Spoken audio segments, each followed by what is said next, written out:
Bismillahirrahmanirrahim. Assalamu alaikum. Question number 77 is about an individual who is working in Hi-Fi Limited और जो सवाल की requirement है it requires us to calculate taxable income and tax payable. सो हम एक salary की working बना लेते हैं क्योंकि मोस्ट ऑब्वियस जो हेड ऑफ इनकम है दैट इज़ सैलरी, क्योंकि ये एम्प्लॉयमेंट वाला सिचुएशन है. सो 3 कॉलम्स आपको बनाने होंगे, ग्रॉस, एग्जेम्प्ट और टैक्सेबल. अब सवाल का डाटा एक एक करके हम इस वर्किंग में फीड करते जाएंगे. जो फर्स्ट इंफॉर्मेशन जो हमें इस टेबल के अंदर दी हुई है that is basic salary, medical allowance और हाउस रेंट अलाउंस. इसमें अलाउंसेस के बारे में हमें कानून पता है कि क्या होता है कि अलाउंसेस सारे के सारे ही टैक्सेबल होते हैं सिवाय मेडिकल अलाउंस के और स्पेशल अलाउंस के. सो यहाँ पे मेडिकल अलाउंस का जिक्र हो रहा है तो हम मेडिकल अलाउंस की बात कर लेते हैं. मेडिकल अलाउंस जो है वो 10% ऑफ बेसिक सैलरी तक एग्जाम्प्ट होता है अगर सिर्फ मेडिकल अलाउंस हो. अगर मेडिकल फैसिलिटी भी दी हुई हो तो फिर थोड़ा सा चेंज हो जाता है, लेकिन इस सवाल में चूँकि मेडिकल फैसिलिटी नहीं है, सिर्फ मेडिकल अलाउंस है, तो 10% ऑफ बेसिक सैलरी तक ये एग्जाम्प्ट होगा. बाकी जो हाउस रेंट अलाउंस है वो फुली टैक्सेबल होगा. इसको एज इट इज़ आपने जो है वो टैक्सेबल इनकम में शामिल कर देना है. सो जो हमारा फिगर वर्क बनेगा that would be something like this कि बेसिक सैलरी मल्टीप्लाई बाय 12 करके आप ले आएंगे, क्योंकि यहाँ पे जो दी हुई है ये मंथली एमोल्यूमेंट्स हैं. ठीक है, तो आपने इसको मल्टीप्लाई बाय 12 करके साल की इनकम बनानी है. मेडिकल अलाउंस इसी तरह 10% तक एग्जाम्प्ट होगा, बेसिक सैलरी का 10% बनाएंगे. House rent allowance fully taxable होगा. अच्छा जी, नेक्स्ट एडिशनल इन्फॉर्मेशन कुछ बताई गई है और इसमें पहली इन्फॉर्मेशन ये है कि 9 लाख रुपए लिए बाबर ने, और ये 9 लाख रुपए किस लिए लिए?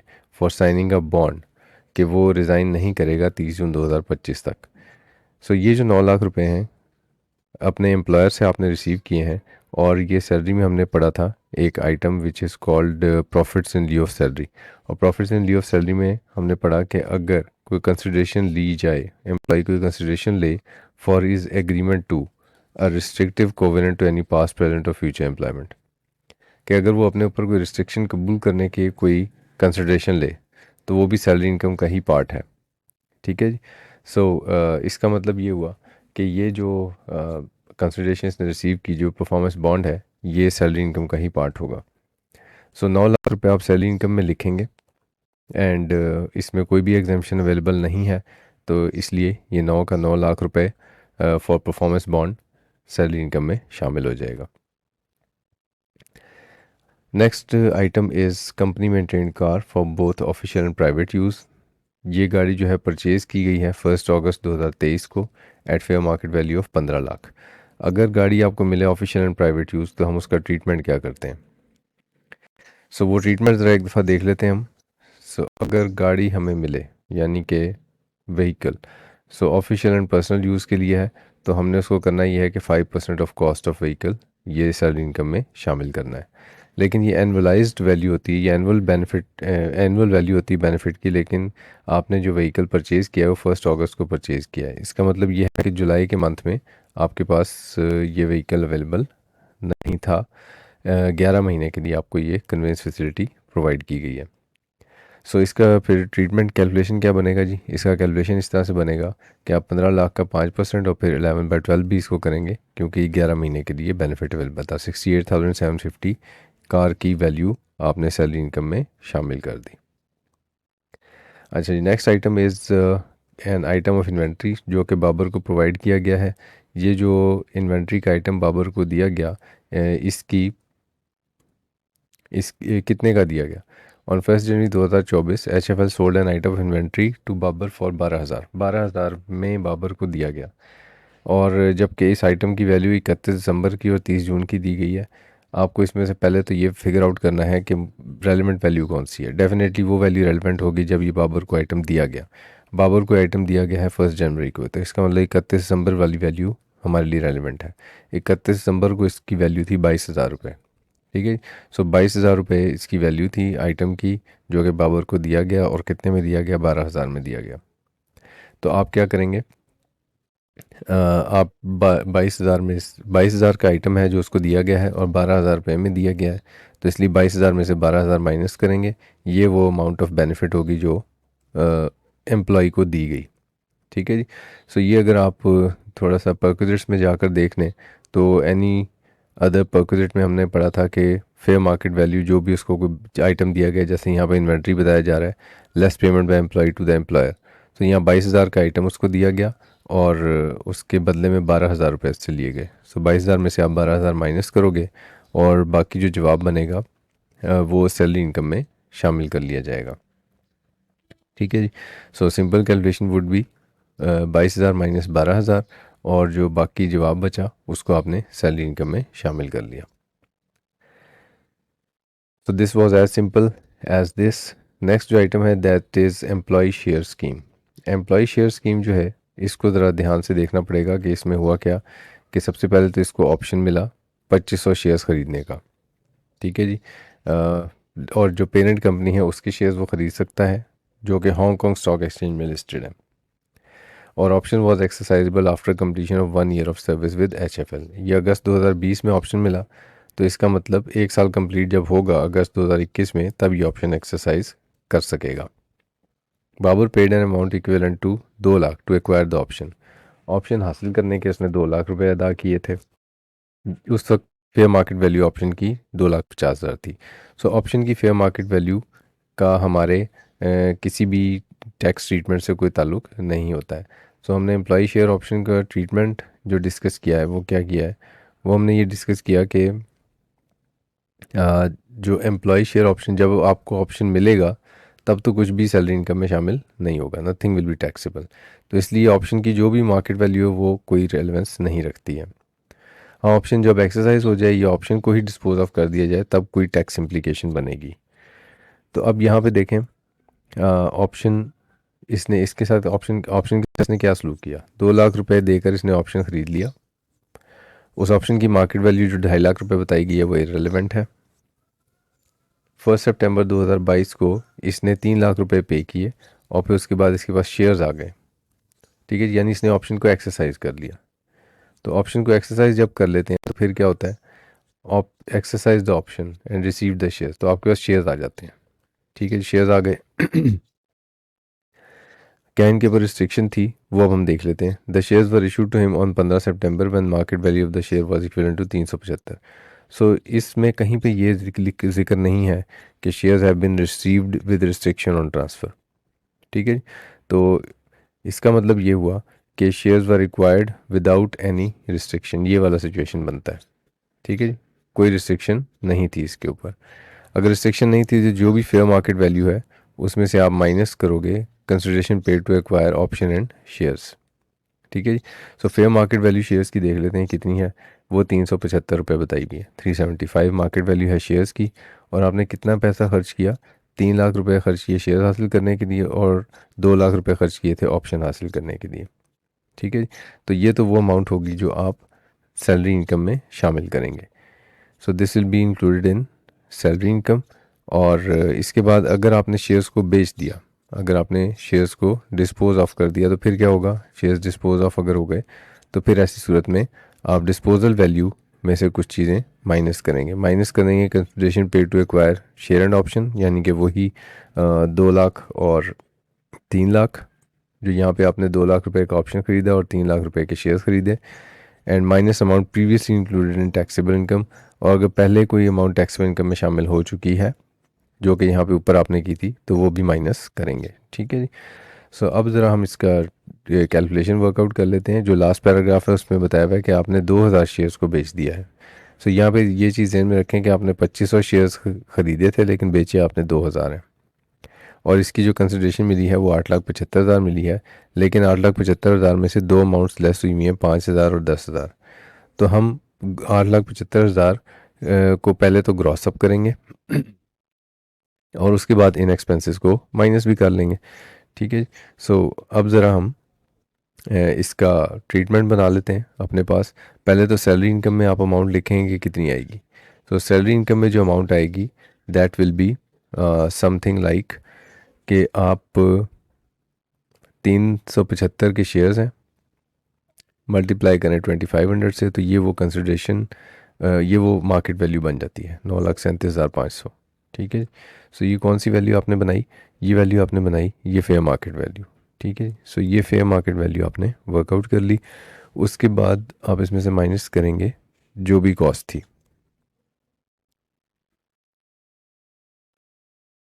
तो जो दूसरी अमाउंट आप इसमें से माइनस करोगे that will be the consideration paid to acquire option and shares, इसको माइनस करोगे। सो वो जो अमाउंट है वो कितनी बनती है, वो बनती है जी ये 2 लाख और 3 लाख। सो 4,37,500 ये तो वो अमाउंट होगी जो आप सैलरी इनकम में ला रहे हैं। दूसरी जो अमाउंट होगी that will be in capital gains. Capital gains में आप कौन सी फिगर लाएंगे, सबसे पहले तो जो कंसिडरेशन आपको रिसीव हुई है, ठीक है जी, 8,75,000, इसमें आप जमा करो 5,000 और 10,000। 5,000 और 10,000 क्या है जो इन्होंने बताया कि अमाउंट्स माइनस हुई भी हैं, ठीक है। अगर आप ये देखें तो ये 10,000 रुपये माइनस हुए हुए हैं और 5,000 रुपये माइनस हुए हुए हैं इस 8,75,000 में से, ठीक है जी। सो 8,75,000 में मैं वापस जमा करता हूँ ताकि ग्रॉस कंसिडरेशन वर्कआउट हो सके जो 8,90,000 बन रही है। फिर इसमें से माइनस करेंगे आप कॉस्ट जो आपने अदा की, ठीक है। जो रिक्वायरमेंट है वो क्या है कि आप माइनस करो consideration paid to acquire option and shares. So दूसरी चीज़ तो हमने वो माइनस करनी होगी। सो 2 लाख और 3 लाख ये वो कॉस्ट है जो हमने माइनस की है, ठीक है जी, जो एक्चुअली आपने पे की है। और तीसरी चीज़ है amount previously included in taxable income, और प्रीवियसली अमाउंट जो इंक्लूड हुई है 4,37,500 है, ठीक है, जो ऊपर आपने सैलरी इनकम में शामिल की है। यहाँ पे ऊपर सैलरी इनकम में 4,37,500 आप शामिल कर चुके हैं। अब ये जो अमाउंट्स हैं ये 2,500 शेयर्स की थी, ठीक है। आपने लेकिन बेचे 2,000 शेयर्स हैं तो इसलिए हमें इसको 2,000 बाई 2,500 करना पड़ेगा क्योंकि ये जो सारी अमाउंट्स हैं इनका ताल्लुक 2,500 शेयर्स के साथ है। सो हम इसको 2,500 से डिवाइड करेंगे, 2,000 से मल्टीप्लाई करेंगे तो 7.5 लाख बनेगा। और जो ये हमने ऊपर ऐड किए थे 5,000 और 10,000 इसको माइनस कर लेते हैं क्योंकि ये एक्चुअली एक्सपेंसेस तो हैं आपके। सो कैपिटल गेंस की अमाउंट जो बनेगी वो 1,25,000 बन जाएगी। Next item is some amounts which have been receive from previous employer Sultan hospital, जो कि 6,000 रुपये है टर्मिनेशन बेनिफिट्स के और 4,85,000 है ग्रेचुइटी फंड जो कि अनअप्रूव्ड स्कीम से मिला है। ये दोनों अमाउंट्स का ट्रीटमेंट हम किस तरीके से करेंगे वो हमने profits in lieu of salary में पढ़ा था कि amount on termination of employment जो भी आपको मिलती है उसके लिए आपके पास चॉइस होती है कि आप 3 साल के एवरेज रेट ऑफ टैक्स पे उसको चाहें तो टैक्स कर सकते हैं, ठीक है। तो अब इसमें सवाल में आपको 3 साल के एवरेज रेट ऑफ टैक्स की इन्फॉर्मेशन ही पॉइंट नंबर 6 में दी गई है, जिसमें इन्होंने बताया हुआ है कि total assessed income for past 3 years और total assessed tax for past 3 years ये बताया हुआ है। तो इन दो फिगर्स से 12,60,000 से और 10,500,000 से हम average rate of tax workout कर सकते हैं। तो हमारे पास ये दो अमाउंट्स हैं 6 लाख और 4,85,000। 6 लाख तो हम एज इट इज़ इसको इनकम में लिखेंगे और 4,85,000 जो है इसके ऊपर हमें देखना पड़ेगा कि ग्रेचुइटी के केस में हमने क्या करना होता है। तो ग्रेचुइटी के केस में हमने जो चीज़ पढ़ी है वो ये है कि आपका अगर अनअप्रूव्ड ग्रेचुइटी है तो फिर ऐसी सूरत में 50% ऑफ अमाउंट या 75,000 which ever is less is exempt, ठीक है। सो ये क्राइटेरिया है हमारे पास, तो हम इस क्राइटेरिया को अब फॉलो करेंगे और सबसे पहले तो जो टैक्सेबल अमाउंट बनती है वो लिखेंगे। तो जो टैक्सेबल अमाउंट बनती है वो एक तो 6 लाख रुपए बनते हैं और दूसरा 4,85,000 जो कि ग्रेचुइटी है इसका 50% बनाएंगे तो वो डेफिनेटली ज़्यादा बनेगा 75,000 से, तो 75,000 रुपये एग्जाम्प्ट होगा। तो इसका मतलब 6 लाख और 4,10,000 ये दो अमाउंट्स होंगी जो टैक्सेबल इनकम में शामिल की जाएंगी। ना यहाँ पे अब इन दोनों अमाउंट्स यानी 6 लाख और 4,10,000 अगर हम इसको जमा करें तो ये 10,10,000 बनता है। इसमें हमारे पास चॉइस है कि हम चाहें तो इसको अपनी नॉर्मल इनकम में ही रखें या इस पर 3 years average rate of tax लगा लें। तो वो भी हम टैक्स कैलकुलेशन में उसको देख लेंगे। नेक्स्ट आइटम इस के सुल्तान हॉस्पिटल में इसको एडमिट किया गया बाबर को और इसके 65,000 रुपये खर्च हुए एम्प्लॉयर के और इसके कोई पैसे चार्ज एम्प्लॉयर ने नहीं किए। अब सवाल ये है कि ये जो मेडिकल फैसिलिटी है ये जो परक्यूलेट है हमने इसमें पढ़ा था बेसिस ऑफ टैक्सेशन में कि अगर amount of perquisite treated as received अगर वो रिसीव हो फ्रॉम एनी पास्ट एम्प्लॉयर तो भी वो रिसीव्ड कंसिडर किया जाएगा, ठीक है। सो हमने ये सेक्शन 12 सब सेक्शन 5 की प्रोविजन पढ़ी हुई है कि अगर पास्ट एम्प्लॉयर से मिले तो भी वो परक्यूलेट रिसीव्ड माना जाएगा। दूसरी हमने चीज़ ये पढ़ी कि हमने एग्जाम्पशंस में ये पढ़ा था कि perquisite without marginal cost to employer कि अगर कोई हॉस्पिटल या क्लिनिक अपने एम्प्लॉय को फ्री और सब्सिडाइज मेडिकल ट्रीटमेंट दे तो ऐसा ट्रीटमेंट जो है वो टोटली एग्जाम फ्रॉम टैक्स होता है। ठीक है जी। तो जो हम इन दोनों प्रोविजंस को मिला के पढ़ते हैं तो हमें समझ ही आती है कि ये जो बाबर को मेडिकल ट्रीटमेंट मिला ये एम्प्लॉयमेंट की उस कैटेगरी में ही आएगा क्योंकि पास्ट एम्प्लॉयर से मिला है, और चूंकि ये फ्री और सब्सिडाइज्ड मेडिकल फैसिलिटी है to the employee by some hospital, तो इसलिए ये एग्जाम फ्रॉम टैक्स होगी। So 65,000 will be considered as totally exempt from tax because it is a medical facility without marginal cost to the employer. अच्छा जी, next item is insurance policy. इस insurance policy का पहले tax credit हुआ करता था, चूंकि ये पुराने किसी टैक्स ईयर का पास्ट पेपर्स का सवाल है, तो अब तो इसका कोई हमारे आंसर के ऊपर इम्प्लीकेशन नहीं होगा। इसी तरह जो अगला आइटम है कि आपने कोई शेयर्स खरीदे, तो जब आप ओरिजिनल अलॉटी के तौर पे शेयर्स हासिल करते थे तो उसका भी टैक्स क्रेडिट हुआ करता था, जो कि अब ख़त्म हो चुका है, तो इसका भी हमारे सोल्यूशन पे कोई इम्पैक्ट नहीं होगा। जो सेकंड लास्ट आइटम है that is with holding tax, और विद होल्डिंग टैक्स हमारी टैक्स कैलकुलेशन में सेकंड लास्ट आइटम के तौर पे आता है, और हम इसको जो अपनी सारी टैक्स कैलकुलेशन बना चुके होते हैं तो फिर विद होल्डिंग टैक्सेस को माइनस कर लेते हैं। और लास्ट आइटम आपको 3 years average rate of tax की इन्फॉर्मेशन दी गई है। सो हमारी सारी इन्फॉर्मेशन हमारी वर्किंग्स में आ चुकी है। अब हम अपनी वर्किंग्स को टोटल कर लेते हैं और अपने मेन फॉर्मेट में आंसर को फीड इन कर लेंगे। ठीक है, सो ये हमारा मेन फॉर्मेट है। इसमें हमारा जो पहला हेड ऑफ इनकम है वो सैलरी का होगा, इसको टोटल कर लेते हैं। तो जो टोटल अमाउंट बनती है हमारे पास दैट इज़ 6902,250। तो इस अमाउंट को आप यहाँ पे सैलरी इनकम के तौर पे लिख दें, मेंशन कर दें। उसके बाद जो दूसरा हेड ऑफ इनकम है दैट इज़ कैपिटल गेंस, इसमें 1,25,000 बनते हैं, जो हम अगेन अपनी नॉर्मल इनकम के अंदर मेंशन कर लेंगे। और अब हम अपनी इनकम की कैलकुलेशन को कंप्लीट कर सकते हैं कि हमने टोटल इनकम भी वर्कआउट कर दी और टैक्सेबल इनकम भी वर्कआउट कर दी। अब टैक्स कैलकुलेशन की बारी आती है। टैक्स कैलकुलेशन में हमें थोड़ा ध्यान ये रखना है कि हमें दो तरीके से टैक्स कैलकुलेट करना है। एक तरीका ये होगा कि जिसमें हम 3 years average rate of tax को यूज़ करेंगे, और दूसरा तरीका ये होगा ऑप्शन 2 जिसमें हम 3 years average rate of tax को इस्तेमाल नहीं करेंगे। ठीक है जी। सो इन दोनों की कैलकुलेशन इस तरह से बनेगी कि आप पहले तो करेंगे। अच्छा, ये जो 7027250 ये तो हमारी टोटल इनकम है ना, जो हमने यहाँ पे टैक्सेबल इनकम बनाई है 7027250। सो आपने इसमें से करना ये है कि जो टर्मिनेशन बेनिफिट्स की अमाउंट है, यानी कि 3 years average rate of tax जिस पे लगना है उसको अलहदा कर दें। यानी ये 6 लाख और 4,10,000 वाली जो अमाउंट्स थी इसको आप अलहदा कर लें। सो ये मैंने अलहदा कर लिया 10 लाख 10 हज़ार, और जो बाकी बैलेंस बचा वो 6017250 है। सो एक्चुअली मेरी जो टैक्सेबल इनकम थी उसके मैंने दो हिस्से कर दिए, एक वो जिसमें मैं 3 years average rate of tax लगाऊंगा, और दूसरा वो जिसमें मैं 3 years average rate of tax नहीं लगाऊंगा।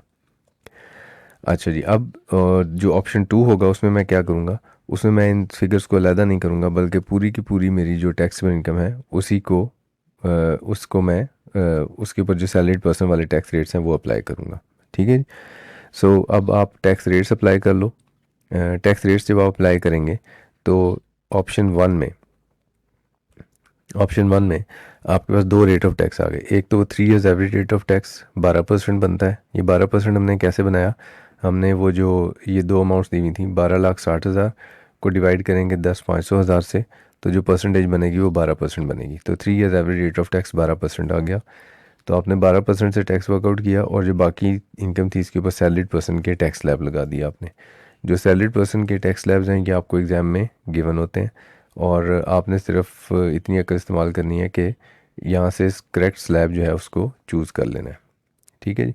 सो it will definitely be your 6 slab, क्योंकि 6 मिलियन से ज़्यादा बन रहा है जो आपकी टैक्सेबल इनकम है, तो आप ये वाला स्लैब इस्तेमाल करेंगे, 6 स्लैब इस्तेमाल करेंगे, और इससे आप टैक्स की वर्किंग बनाएंगे। तो जो फिगर बनेगी वो 1101,038 बनेगी। जो दूसरा ऑप्शन है उसमें आपने सिंपली क्या करना है कि पूरी की पूरी इनकम के ऊपर ही सैलरी के स्लैब अप्लाई कर देने। अगेन वो 6 स्लैब ही बनेगा, और उससे जो अमाउंट बन रही है दैट इज़ 1454538। अब ये जो दोनों आपने टैक्स की अमाउंट्स वर्कआउट कर दी हैं, इन दोनों में देखें कम कौन सी बन रही है, क्योंकि आपके पास चॉइस है, तो इसलिए जहाँ पे कम अमाउंट बन रही है टैक्स की वो आपके लिए एक बेटर ऑप्शन है। तो आप इन दोनों ऑप्शंस में से ये वाला ऑप्शन चूज़ करेंगे और अपनी टैक्स की कैलकुलेशन को प्रोसीड करेंगे विद दिस ऑप्शन 1, ठीक है। सो 12 लाख जहाँ पे बन रहा है टैक्स वो हमारे लिए ज़्यादा फेवरेबल है, तो हम उस ऑप्शन को इख्तियार करेंगे और अपने विदहोल्डिंग टैक्स को उस 12 लाख वाले टैक्स में से माइनस करेंगे। इस ऑप्शन 2 के ऊपर हम प्रोसीड नहीं करेंगे। ठीक है जी। So this is it. इसमें अब अगर आपका कोई कन्फ्यूजन होगा तो हम उस पर बात करेंगे। Thank you very much, take care.